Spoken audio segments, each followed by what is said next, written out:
हरे कृष्णा। गीता सार अध्याय 2 श्लोक 14। मात्रा स्पर्शास्तु कौतन्ये शीतोष्ण सुखोदहा खदाः आगमापायोनि नित्यानिस्थितिश्व भारता।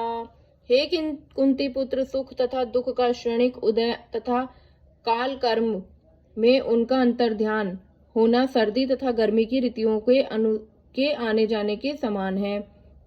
हे भरतवंशी, वे इंद्रिय बोध से उत्पन्न होते हैं और मनुष्य को चाहिए कि अविचल भाव से उनको सहन करना सीखे।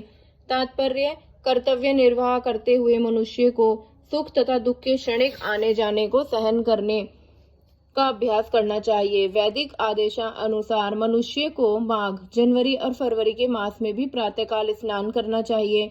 उस समय अत्यधिक ठंड पड़ती है, किंतु जो धार्मिक नियमों का पालन करने वाले हैं वह स्नान करने में तनिक भी झिझकते नहीं हैं। इसी प्रकार एक गृहिणी भीषण से भीषण गर्मी की ऋतु में मई जून के महीनों में भोजन पकाने में हिचकती नहीं। जलवायु संबंधी असुविधाएं होते हुए भी मनुष्य को अपना कर्तव्य निभाना होता है। इसी प्रकार युद्ध करना क्षत्रिय का धर्म है, अतः उसे अपने किसी मित्र या परिजन से भी युद्ध करना पड़े तो उसे अपने धर्म से विचलित नहीं होना चाहिए। मनुष्य को ज्ञान प्राप्त करने के लिए धर्म की विधि विधान पालन करने होते हैं, क्योंकि ज्ञान तथा भक्ति से ही मनुष्य अपने आप को माया के बंधन से छुड़ा सकता है। अर्जुन को जिन 2 नामों से संबोधित किया गया है वे भी महत्वपूर्ण हैं।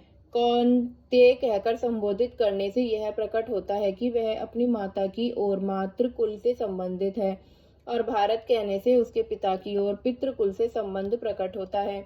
दोनों ओर से उसका महान विरासत प्राप्त होने के फलस्वरूप कर्तव्य निर्वाह का उत्तरदायित्व आ पड़ा है। अतः अर्जुन युद्ध से विमुख नहीं हो सकता। हरे कृष्णा।